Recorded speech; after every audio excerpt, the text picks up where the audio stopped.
Hey Janandam, good morning to all my dear students. My name is Professor Rahul Tewari and I'm working in SGI SIIT Bhopal at as an assistant professor. So today our topic is locomotive boiler, in which we discuss about parts of a boiler, constructions, and working of a boiler. And after that, advantages and disadvantages, and where locomotive boilers is used. So we start our locomotive boiler. A locomotive boiler is a multi-tubular boiler and is a horizontal drum axis. First of all, it is a fire tube boiler, and it an external fire boiler is a large fire space. Locomotive boiler consists of a horizontal shell, in which shell consists of number of fire tubes in which hot flue gases passes. And between two shells, the water tubes, the waters are also circulation. After that, parts of a locomotive boiler. First of all, these are the parts of locomotive boiler. The first one is grate. Grate locomotive boiler is a grate that contains fuel used for combustion. After that, it is in a fire hole.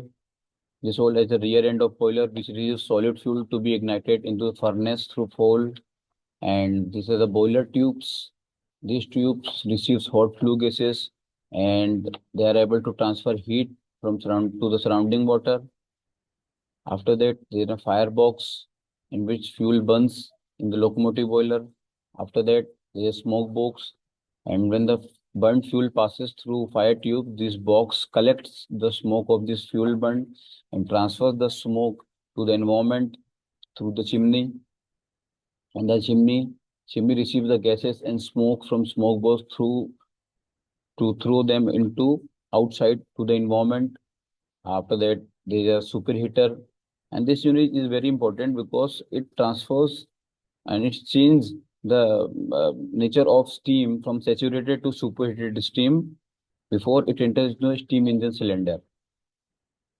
After that, there is a dome.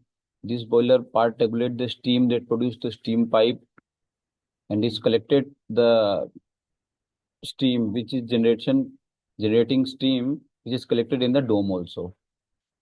After there is a steam pipe, and the steam pipe passes through pipe. There are two steam pipes in boiler, one between the dome and other is superheated header.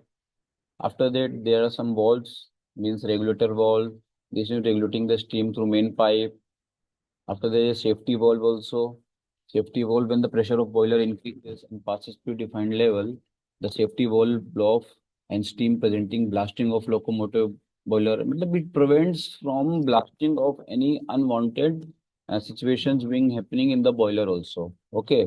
After that, there is a water level indicator. This instrument enables the boiler to water level, how the water maintain the level of in the our boiler shell and possibly to keep the water at desired level. After that, there is ash pan. Ash pan is nothing that it is a tray that under grate to collect ashes. Manhole is designed for expert to the boiler and repair or maintenance during the internal parts of system during the shutdown or maintenance time. After that, there is a working of a locomotive boiler. Here we start understanding the working of a locomotive boiler. This grate, if working of a locomotive, first I will read in English, then I will explain in Hindi also. Okay. So in a locomotive boiler, first the solid fuel coal is inserted on the grate and is ignited from the fire hole. The burning of fuel starts here and it creates hot exhaust gases. A fire barrage is provided that makes flow of hot exhaust gases to a definite path before entering into the long tubes. It also prevents the entry of burnt solid fuels into the fire tubes. And the hot exhaust gases pass through the long fire tubes surrounding the water into them. Due to their heating, water get transformed into saturated steam and collected at the top at the dome, and saturated steam from the dome enters in the steam pipe with the help of regulator valve.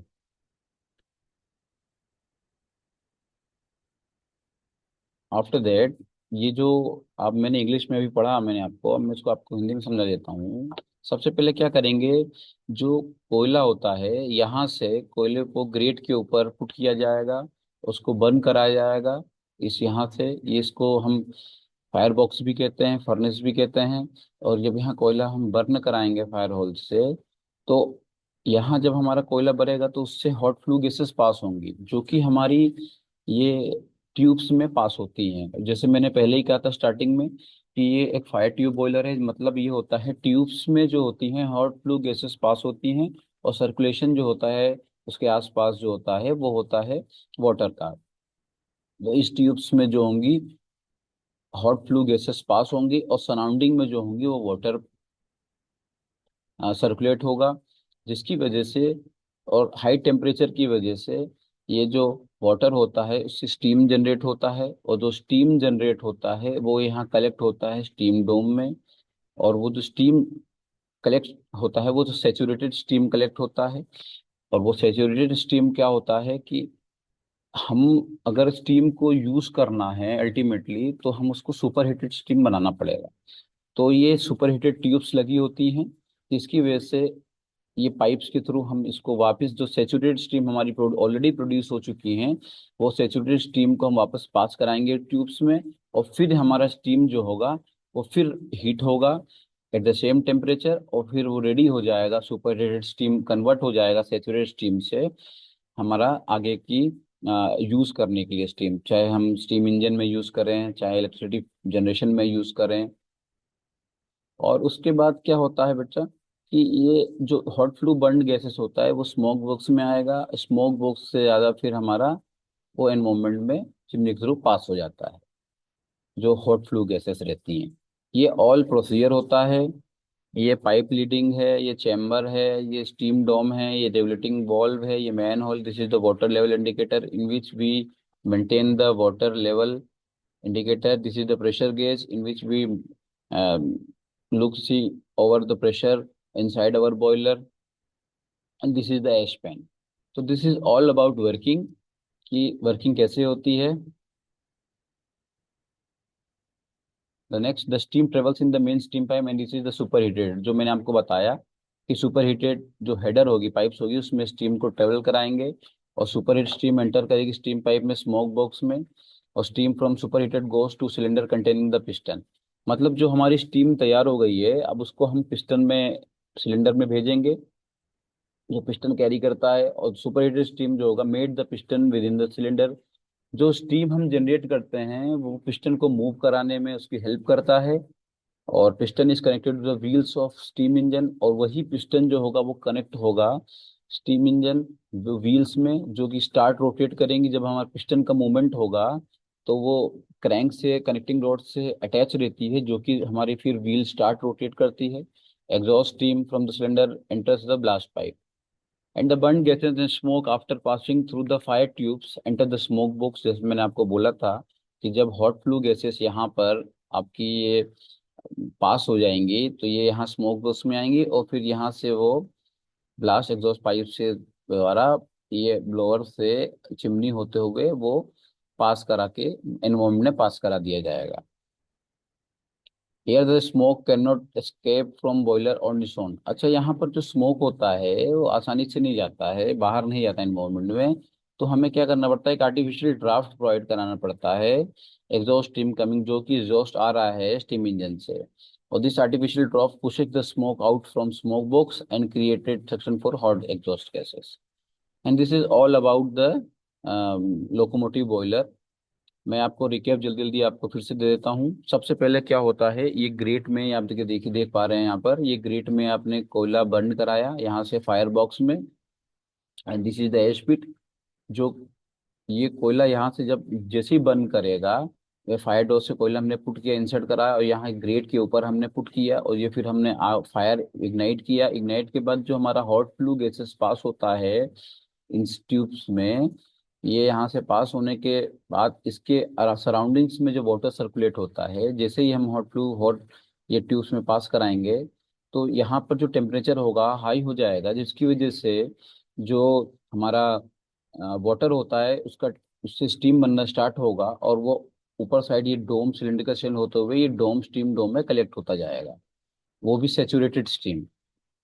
अच्छा, saturated steam का मतलब यही होता है बेटा कि वो usable नहीं होती हैं, क्योंकि सेचुरेटेड स्टीम में वाटर पार्टिकल्स के कंटेंट रहते हैं, और जिसकी वजह से हम उसको सुपर हीटेड में कन्वर्ट करना जरूरी है। फॉर एग्जांपल, जैसे घर में आप कोई भी चीज, पानी अगर गर्म करते हैं और स्टीम, पानी गर्म करते हैं तो एक कांस्टेंट टेम्परेचर में क्या होता है, थोड़ी देर बाद उसमें स्टीम जनरेशन हो जाता है। और अगर आपने एक ऊपर कैप रखा हुआ है पानी के ऊपर, तो आप क्या करते हैं, जब उसको निकालते हैं तो कैप में रिंकल्स आ जाते हैं, अपने बबल्स आ जाते हैं। वही अगर उसी पानी को वापस से स्टीम में अगर वापस आप कांस्टेंट टेम्परेचर में फिर से हीट करेंगे, तो वो उसमें जो उसके अंदर तरफ इंटरनल प्लेट्स में, वहां पर स्टीम, वो वाटर के पार्टिकल्स नहीं होंगे, प्योर ड्राई स्टीम हो जाएगी, जिसको हम सुपर हीटेड स्टीम भी बोलते हैं। तो this is all about also, ये जो सुपर हीटेड ट्यूब्स लगी हुई है, ये हेल्प करती है हमारी सेचुरेटेड स्टीम से सुपर हीटेड में कन्वर्ट करने के लिए।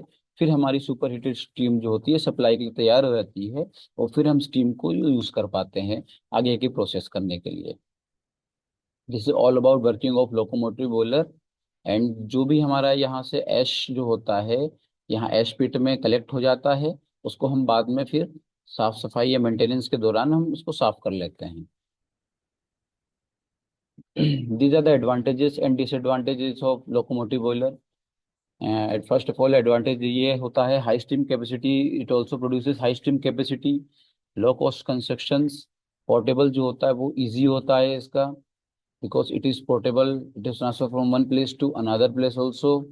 And low installation cost होती है इसकी, जो डिज़ाइन होती है इसकी कॉम्पैक्ट होती है। And these are the advantages. And these are the disadvantages of locomotive boiler. First of all, chances of corrosion and scale formation, corrosion और scale formation का चांस रहता है। डिफिकल्ट होता है क्लीन करने के लिए सम पार्ट्स को, बिकॉज कॉम्पैक्ट होती है design. It can not carry overload that create overheating the damage. ये ज़्यादा स्टीम प्रोड्यूस करने के लिए नहीं होती है, क्योंकि ये ओवरहीटिंग, ओवरलोड की वजह से ये ओवरहीटिंग होने का और खतरा होता है डैमेज का, तो internal components get damaged. These are the advantages and disadvantages of locomotive boiler. Next is the application. Locomotive boiler and steam used in railways, road rollers, agricultural fields, sawmill plants and stationary power supply. ये इन जगहों पे, और इसकी steam जो होती है हम electric generation के लिए, स्टीम इंजन के लिए हम ये यूज कर सकते हैं। This is all about locomotive boiler, and I hope that you had understand all the things. And next, I will teach you a Babcock and Wilcox boiler. Thank you.